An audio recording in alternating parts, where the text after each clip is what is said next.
Assalamualaikum warahmatullahi wabarakatuh. Selamat datang kawan-kawan semua di channel Riam Biru. Terima kasih banyak untuk kawan-kawan semua yang sudah berkenan hadir. Dan kali ini ada satu cerita datang dari Mas Nur Sidik di Boyolali. Atau biasa dipanggil itu Mas Nur atau Mas Sidik juga sama aja lah. Nah, Mas Nur ini pernah mengalami sesuatu yang horor dan yang alami itu nggak sendiri, melainkan bersama istrinya. Istrinya masih di tahun 2003, waktu itu ya, kejadiannya itu tahun 2003. Ceritanya itu lagi hamil, udah lumayan cukup besar, sekitar 6 bulan. Dan rutin yang namanya periksa kayak gitu ke sebuah klinik di sana, ada bidannya itu di klinik tersebut.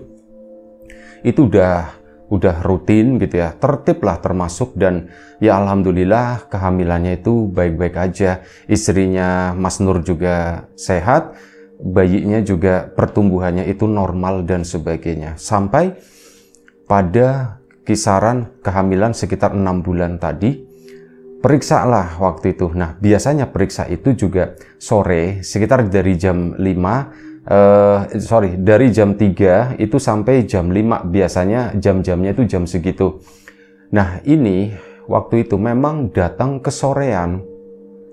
Mas Nur itu tiba-tiba ada pekerjaan yang gak bisa ditinggal waktu itu, dan udah nyampein ke temannya yang memang udah pulang duluan gitu, minta tolong dong titip, maksudnya bilangin ke istri. Waktu itu tahun 2003, Mas Nur itu belum punya handphone ya handphone di tahun-tahun segitu masih barang mewah lah kayak gitu, jadi nggak punya handphone. Akhirnya apa, titip ini tetangganya, temannya Mas Nur juga, titip omongan ke istrinya, kalau hari ini nggak bisa pulang cepet gitu ya. Biasanya kan izin ya, aku mau nganter istri, cuman hari itu memang ada masalah di pekerjaannya dan harus diselesaikan sore itu juga, jam itu juga. Makanya Mas Nur bingung, titiplah omongan ke temannya. Jadi nanti pulangnya tuh agak sedikit telat, mungkin ya sekitar 4:30 atau apa gitu ya. Bisa jadi nanti periksanya itu ditunda besok atau gimana. Ya pokoknya omongannya tuh kayak gitu. Akhirnya disampaikanlah ke istrinya, namanya Mbak Ismi. Mbak Ismi, ini saya ada titip omongan dari Mas Nur. Mas Nur nggak bisa pulang cepet, soalnya lagi ada masalah di kantor gitu. Loh, masalah apa Mas? Nggak apa-apa, maksudnya masalah pekerjaan, dan Mas Nur ini lagi diminta sama bosnya itu buat nyelesain itu, karena Mas Nur yang bisa katanya gitu kan. Oh gitu Mas, iya soalnya hari ini tuh memang mau periksa aku sama Mas Nur. Iya makanya titip omongan seperti itu tadi, bisa jadi nanti pulangnya kesorean 4:30, atau ya kalau nggak hari itu nggak kekejar, paling besok periksanya, kata si temannya tadi. Ya wis Mas, makasih gitu ya. Mbak Ismi pun ya dengan ya biasa aja gitu ya, nggak yang kayak gimana, tapi Mas Nurnya berpikirnya tuh gimana ya, aku tuh nggak enak sama istriku gitu kan, udah memang ini tanggung jawabku salah satunya nganterin istri buat periksa kehamilan, tapi di satu sisi ya aku memang lagi ada pekerjaan kayak gini, aku pokoknya rasanya nggak enak banget lah, kata Mas Nur. Dan alhamdulillah pekerjaan pun selesai. Nah, pekerjaan selesai, Mas Nur pun pulang, pekerjaan pun selesai lebih cepat lah intinya gitu ya. Dan pulang sampai rumah itu sekitar jam 4:30. Jam 4:30 kan buru-buru gitu kan, ngomong, Ismi dicariin sama Mas Nur. Ya Mas, kenapa Mas? Maaf, aku pulangnya kesorean. Udah apa-apa Mas, besok lagi kan bisa. Udah apa-apa, sekarang masih kekejar, kata si Mas Nurnya gitu. Gak apa-apa, sekarang masih kekejar, ini masih jam segini kok. Yuk kita kesana. Akhirnya apa? Berangkatlah mereka sore itu ke klinik tadi. Berangkat ke situ kan. Nah begitu sampai di klinik, itu pokoknya sampai sana itu udah jam 5 aja. Dan bidannya itu udah pulang. Ya dikasih tahu ini, lah Bu bidannya itu baru pulang, katanya begitu kan. Nggak tahu Mas Nur sendiri, kenapa malam itu tuh rasanya begitu ngebet, pengen meriksain kandungan. Sementara Mbak Isminya sendiri itu sebenarnya biasa aja gitu ya. Ini Mas Nurnya, udah terlambat gitu kan, kayak orang panik sendiri. Mbak Isminya tuh santai, cuman nggak tahu Mas Nurnya hari itu tuh kenapa, ada apa dengan dia gitu ya. Mbak, rumah bidannya di mana Mbak? Kalau sore gitu buka praktek di rumah ndak Mbak? Iya Bu Bidan, kalau sore memang ini jatahnya di rumah gitu, dari jam 5 setengah 6 gitu ya. Ini nanti sampai jam 8 malam Mas di sana. Oh gitu ya, ya wis Mbak, alamat bidannya mana? Nah Mbak Isminya itu udah ngomong sebenarnya, Mas, udahlah besok lagi juga ndak apa-apa. Enggak, kan jadwalnya hari ini, kata Mas Nur begitu. Hari ini ndak boleh besok gitu. Saking tertibnya mungkin ya Mas Nur tadi, hari ini nggak ada hari besok gitu. Kalau misal masih bisa hari ini ya dikejar hari ini. Udah akhirnya dikasih tahu lah sama si suster atau apapun itu ya, perawat di sana, oh rumahnya di sini Mas. Udah dikasih tahu, ayo Dek kita ke sana. Itu kan udah sore ya, udah sekitar setengah 6. Setengah 6 karena mau maghrib, mereka pun akhirnya apa? Memutuskan untuk pulang dulu akhirnya. Dek, udah mau maghrib, pulang dulu aja yuk katanya. Iya Mas, pulang Mas. Akhirnya pulanglah mereka, sholat maghrib dulu di rumah. Selepas maghrib, Mas Nur bersemangat lagi. Ayo, manggilnya Mi doang ya, nama doang manggil. Ismi, ayo, cepetan yuk sekarang. Mas ini kan udah malam begini. Udah ndak apa-apa. Kalau hari ini ya hari ini, nggak ada nanti-nanti, kata si itu. Akhirnya, ya sudah Mas, terserah kamu aja. Tapi udah malam, pelan-pelan ya katanya. Emang kamu tahu Mas alamatnya? Gampang daerah situ. Nanti tinggal tanya, pikirnya si Mas Nur. Ya sudah.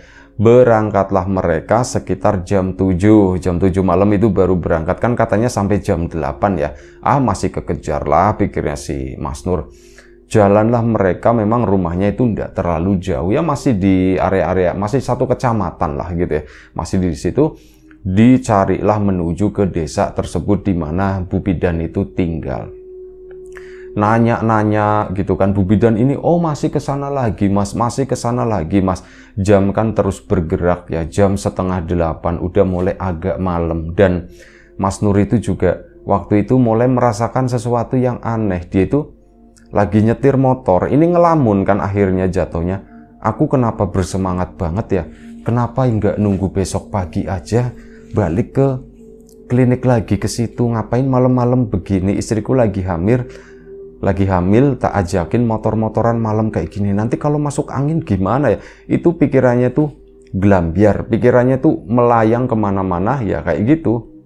Masalah itu tadi, terus kenapa aku bersemangat banget seperti ini? Ada apa ya? Dan aneh, malam ini kok rasanya sepi. Mi, dipanggil kan istrinya. Iya Mas, kenapa Mas? Kamu dingin ndak? Ditanyakan sama Mas Nur. Enggak Mas, aku ndak dingin, aku biasa aja. Cuman ini kok kayaknya sepi banget ya Mas, jalanan ya.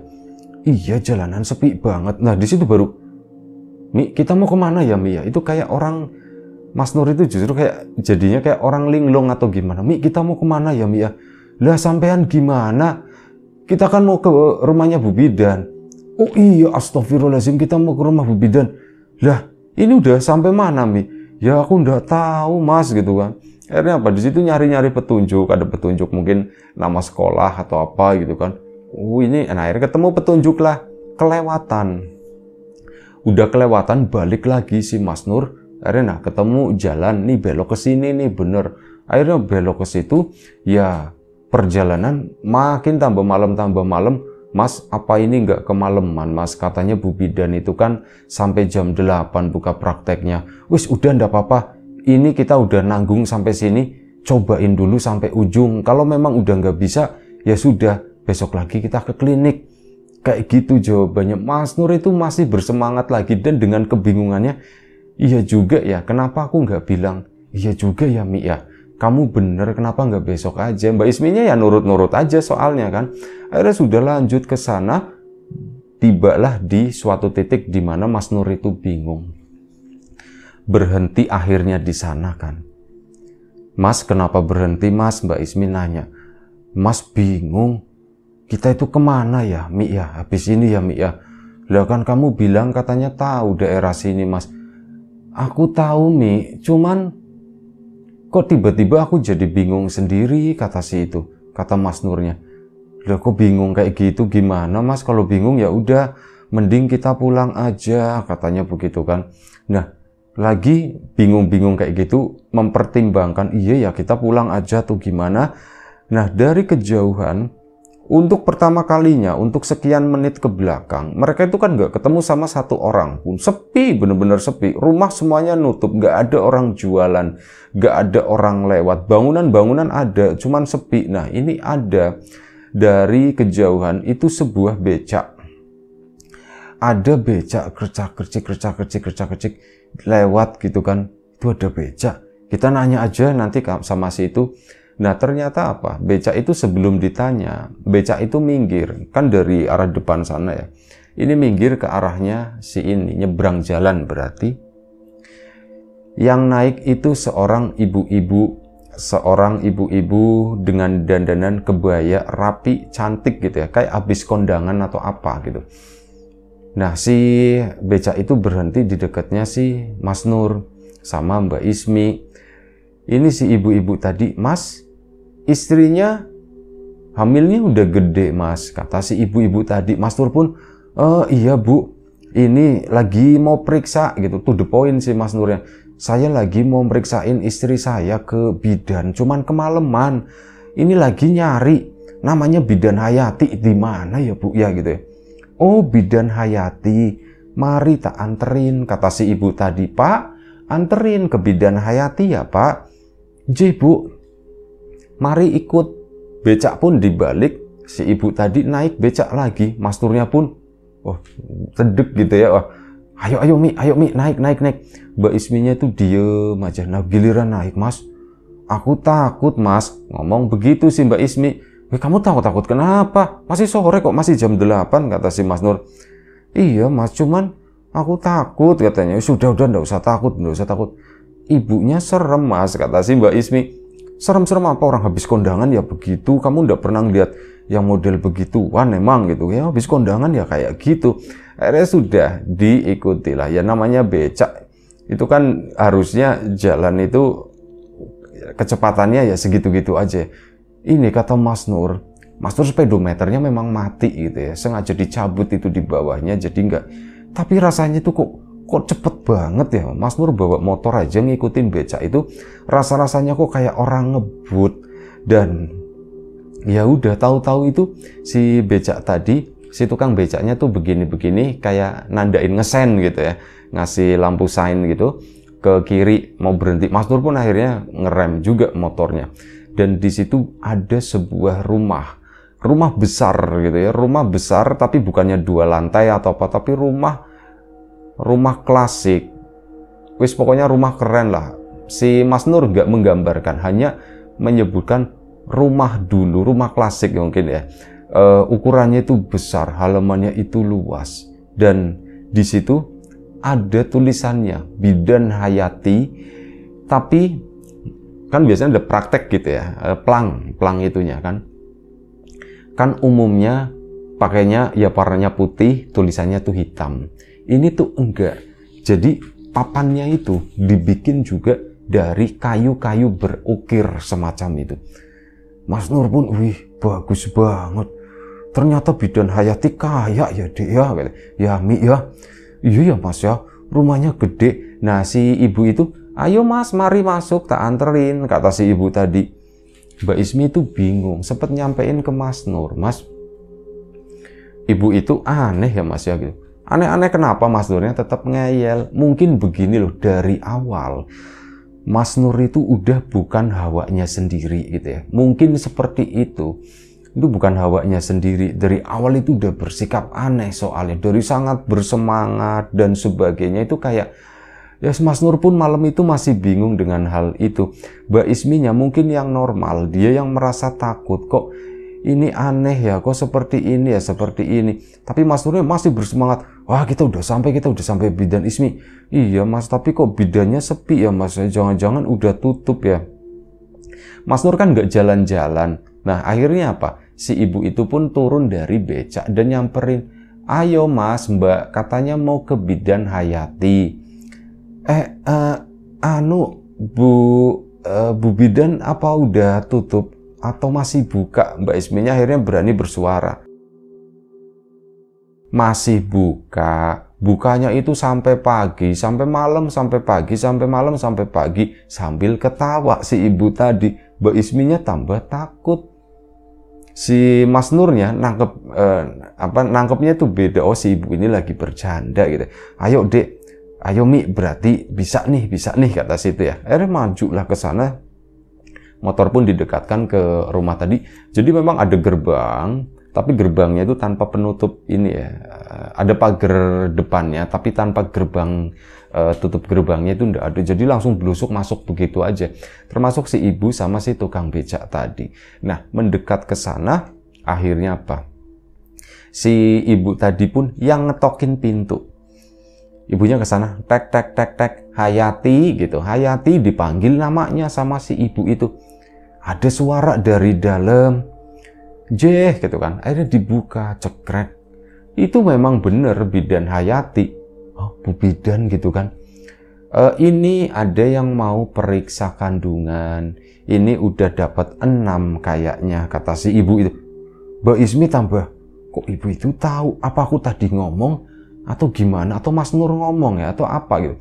Oh iya, mari silakan masuk gitu kan. Disuruh masuk, tapi Mbak Ismi lagi-lagi bidan Hayati itu enggak seperti ini gitu. Ada sesuatu yang beda di situ, enggak tahu apanya, cara geraknya, cara ngomongnya, atau mungkin suaranya agak beda. Kalau dilihat dari mukanya sih memang mirip, 90% itu mirip. Bedanya kan kalau misal di klinik waktu itu Bu Bidan pakai kerudung. Nah ini tuh enggak pakai kerudung, ya masih kelihatan cantik Bu Bidan itu. Disuruh masuk ke sana, Mbak Ismi pun nurut, cuman pegangan Mas Nur itu kenceng banget. Mi, kamu kenapa? Kamu pegangan terus, kata si Mas Nurnya. Aku takut Mas, gitu. Nggak usah takut, orang di rumah Bu Bidan, rumahnya ternyata orang kaya, kata situ ya. Tuh dalamnya bagus banget gitu. Mereka pun dibawa ke ruang samping. Itu sebuah kamar, lebih tepatnya, bukan sebuah ruang periksa layaknya sebuah klinik atau apa gitu. Ini kayak sebuah kamar dengan ranjang yang bagus, dengan ornamen-ornamen itu yang kebanyakan itu dari kayu, warnanya itu kecoklatan gitu. Mbak Isminya tambah takut. Mas, aku takut Mas. Mas Nurnya, udah ndak apa-apa, mau tak temenin, kata si itu. Iya Mas, kamu temenin, Mas, kamu temenin. Bu Bidannya cuman diem aja gitu kan. Si ibu itu yang tadi nganterin, anehnya juga kenapa masih berada di situ, kenapa kok ibu jadi ikut campur di urusan ini. Memang sudah bantuin ya, tapi ya nggak tahulah gitu ya, kok ibu itu masih ada di sana juga. Mbak Ismi makin ketakutan, akhirnya masuklah ke dalam kamar tersebut. Begitu masuk, pintu ditutup, Mas Nur juga ikut di sana. Si Mbak Ismi disuruh berbaring, dan ya aneh, ini tuh berbaring, aku itu lebih tepatnya kayak berbaring di kamar pribadi, bukan ruang periksa, mirip-mirip kayak di klinik atau apa, itu bukan, ini tuh kamar pribadi, beneran kamar pribadi. Mbak Ismi pun takut, spraynya tuh baunya melatiknya nyengat banget waktu itu. Mas Nurnya ya cuman diem aja gitu, cuman lihat-lihat, sibuk ngeliatin apa yang ada di sekitaran situ. Mbak Ismi pun megang, Mas, aku takut Mas. Takut kenapa? Kata si bidan Hayati. Kan bukan biasanya juga periksa sama saya, kata si. Ini cara ngomongnya itu beda. Iya Bu Bidan, cuman kok Bu Bidan beda malam ini? Mbak Isminya dengan polos begitu. Loh, saya beda apanya? Kata si Bu Bidan tadi. Gak tahu Bu Bidan kok serem ya, kata si Mbak Ismi dengan polosnya gitu. Bu Bidan kok serem ya? Ini kata si Mas Nur, gak boleh ngomong kayak gitu. Maaf ya Bu Bidan, maaf Bu Bidan. Gak apa-apa. Ya dengan gerakan-gerakan yang itu aneh tadi. Mbak Ismi pun, iya, Bu Bidan serem, aku takut Bu Bidan. Jadi ngomong kayak gitu kan. Dan sampai akhirnya Mbak Ismi itu menyadari Bu Bidan itu nggak digambarkan waktu itu pakai pakaian apa gitu ya. Pokoknya pakaian kayak di rumah lah, mungkin ya pakaian santai. Saat Bu Bidan mau megang Mbak Ismi, entah mau buka roknya, apanya buat diperiksa gitu ya, nggak tahu di situ mesin buat USG pun nggak ada atau apa. Ini saat tangannya begini, Mbak Ismi baru nyadar tangan itu tuh bukan tangan orang, mirip kayak katanya jarinya ayam yang panjang, kukunya lancip-lancip kayak gitu, cuman warnanya tuh coklat kehitam-hitaman begini kan, gerak begitu. Pas ngeliat di atas perutnya, di situ Mbak Ismi itu ngejerit, Mas Nur, mau, Widan nggak mau, aku nggak mau, panik, tutup mata gitu, udah ketakutan. Mas Nur ya kaget, astagfirullahaladzim, kenapa Mi, kamu kenapa Mi? Aku nggak mau Mas, aku nggak mau, pokoknya aku nggak mau. Nengokan si Mas Nurnya, itu bukan Bu Bidan, itu adalah sosok kuntilanak. Cuman kuntilanak kan kalau di film-film itu yang modelnya bersih-bersih putih gitu. Ini tuh enggak, lebih mirip kayak mak lampir kayak gitu. Cuman mukanya itu enggak kelihatan ya. Kalau mak lampir kan itu diset seolah-olah orang tua atau apa. Ini tuh enggak. Mas Nur itu tahu ini kayak modelnya tuh model perempuan muda. Cuman ya udah aut-autan kayak gitu. Itu berdiri di sana. Mas Nur pun teriak-teriak, Mbak Isminya dipeluk. Mi pulang, ayo kita pulang. Rusak keluar dari ruangan tersebut. Si ibu tadi masih ada di sana. Itu cuman senyum begini, tangannya di depan perut begini, terus sambil senyum cuman ngelihatin begitu doang. Keluar yang becak itu, tukang becaknya pun ada, cuman apa, mukanya itu hancur semua di situ. Ke sana menuju motor. Begitu motor dicetrek gitu kan, Mbak Ismi kan dipegangin, hati-hati. Mas Nur di situ masih ingat, meskipun dalam kondisi panik, istriku tuh lagi hamil, aku harus ngejagain gitu. Terus dipeluk begini, ayo naik. Begitu greng, itu berubah. Bukan rumah dalam artian seperti tadi rumah yang bagus. Enggak, justru itu apa? Lebih kayak mirip sebuah gudang yang sudah lama nggak dipakai, sudah ditumbuhin banyak rerumputan, dan akses buat keluar dari tempat itu pun susah. Ini Mas Nur, astagfirullahaladzim, Mas aku takut. Mbak Isminya begitu, udah sabar, kita putar balik. Akhirnya keluar ke sana. Begitu keluar, warga itu pada bingung. Mas, sampean dari mana gitu? Rame di area situ. Mas, sampean dari mana? Habis nganterin istri saya ke bidan gitu. Bidan itu apaan? Orang itu bukan bidan, itu tuh bekas gudang, nggak kepake Mas gitu.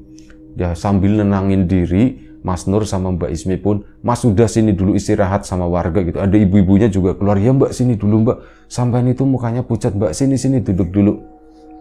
Di situ dikasih minuman, dikasih apa gitu, karena ibu-ibunya itu jualan warung gitu. Dan ini dikasih, nah begitu dikasih, ya ditanya-tanya. Akhirnya Mas Nur pun cerita, iya tadi kami ngalami begini Bu, sumpah. Bidan Hayati gitu, Bidan Hayati itu di mana? Mas Bidan Hayati.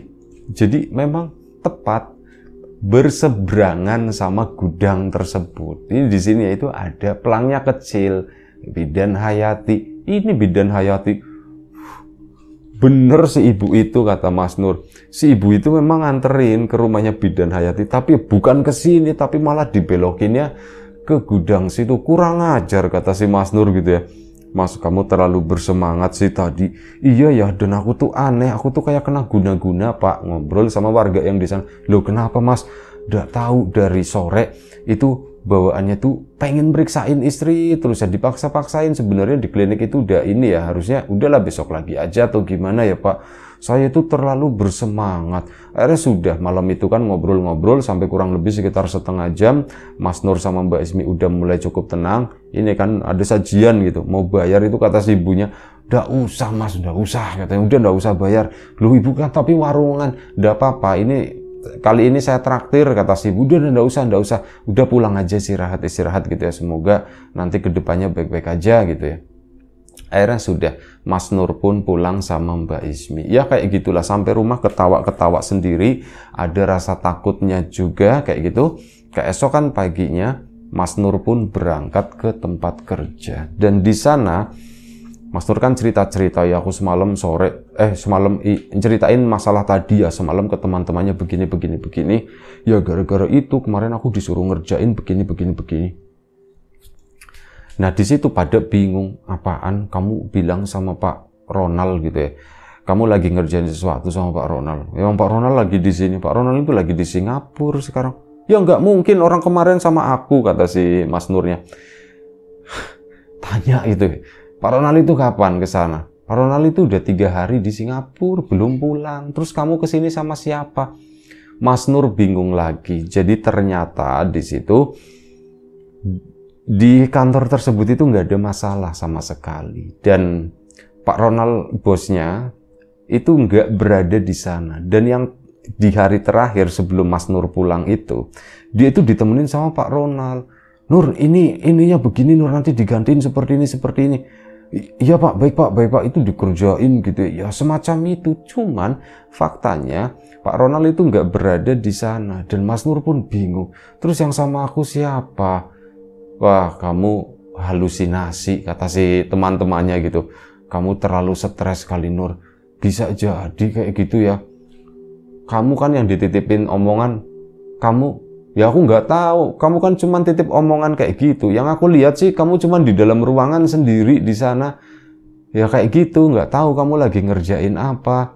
Kamu bilang sama Pak Ronald, ya omong Pak Ronald nggak ada, kata si temannya gitu ya. Tugasku cuma nyampein itu doang. Lah piye iki, kata si Mas Nur bingung. Akhirnya pulang cerita ke istrinya. Mi, aku itu begini, maaf ya Mi ya gitu. Kali ini kan pulangnya cepat ya. Karena mau periksa, Mi, aku minta maaf ya Mi ya, begini. Kok bisa ya Mas kayak gitu ya Mas? Aku juga ndak tahu, kata si Mas Nur. Akhirnya sore itu periksa, Bidan Hayati pun tahu. Mas, Mbak, ini sampean kemarin itu ya, katanya diseberangin gitu ya. Oh iya Bu Bidan, iya yang ibu warung itu cerita ke saya. Semalam itu ada suami istri begini gitu kan. Ya itu, ya Mbak. Nah Bu Bidan pun cerita, memang begitulah. Dulu juga sempat ada, ya begitu. Sempat ini yang kedua kali. Sama mau nyariin tempat saya, tapi kayak gitu. Dan ini mirip-mirip. Dihadang atau ketemu sama ibu-ibu naik becak. Terus kayak gitu ditunjukin jalannya. Ya sama Mas, berujung ke situ. Dan memang waktu itu si ibu tadi katanya sih udah sempet dipegang. Dan yang nggak tahu sih, terakhir sebelum periksa di saya itu bayinya nggak sungsang, tapi giliran udah kesininya malah jadi sungsang Mas. Yang nggak tahu ini apakah diputer di sana atau ya memang karena muter sendiri gitu. Saya juga nggak ngerti, kan bisa muter-muter sendiri Mas. Kalau kata ya si ibu bidannya tadi, ya wis lah, wis untung sampean itu selamat gitu ya, alhamdulillah. Iya Bu, saya tuh punya utang sama si ibu warung. Loh, utang apa Mas? Iya semalam, waktu malam itu tuh disajikan begini dan kami belum bayar gitu. Oh itu, ibu itu mah baik, kata si ibu bidan. Udah ndak apa-apa Mas gitu ya. Nah ya kapan-kapan jenengan main aja ke sana, seduluran gitu ya, main-main ke situ. Oh iya baik. Akhirnya sudah periksa dan yang lain-lain. Alhamdulillah semuanya itu baik-baik aja, semuanya itu normal-normal aja, dan anaknya Mas Nur pun lahir dengan selamat, tanpa kekurangan apapun, tanpa gangguan apapun. Jadi lahirnya pun ya normal-normal aja semacam itu. Baik, itu aja satu cerita dari Mas Nur Sidik di Boyolali sana. Terima kasih banyak Mas Nur Sidik atas ceritanya. Kawan-kawan di rumah juga terima kasih banyak atas support dan dukungannya apapun itu. Kawan-kawan subscriber, kawan-kawan membership, kawan-kawan yang udah kasih support dalam bentuk super thanks ke Riam Biru, terima kasih banyak. Kawan-kawan yang udah ngasih like, udah nge-share ke yang lainnya, kawan-kawan yang udah ninggalin komentar juga terima kasih banyak. Semoga semua kebaikan-kebaikan itu nanti dikembalikan lagi ke kawan-kawan semua menjadi sesuatu yang lebih besar, sesuatu yang lebih berarti, sesuatu yang lebih bermanfaat lagi nantinya. Doa terbaik dari kami untuk kawan-kawan semua, semoga selalu diberi kemudahan dalam hal apapun, termasuk kemudahan dalam hal rezeki. Yang sakit segera diberi kesembuhan, yang sehat tetap dijaga kesehatannya. Baik, sampai jumpa di episode selanjutnya Riam Biru. Sekali lagi terima kasih banyak, jaga kesehatan kawan-kawan semuanya. Assalamualaikum warahmatullahi wabarakatuh.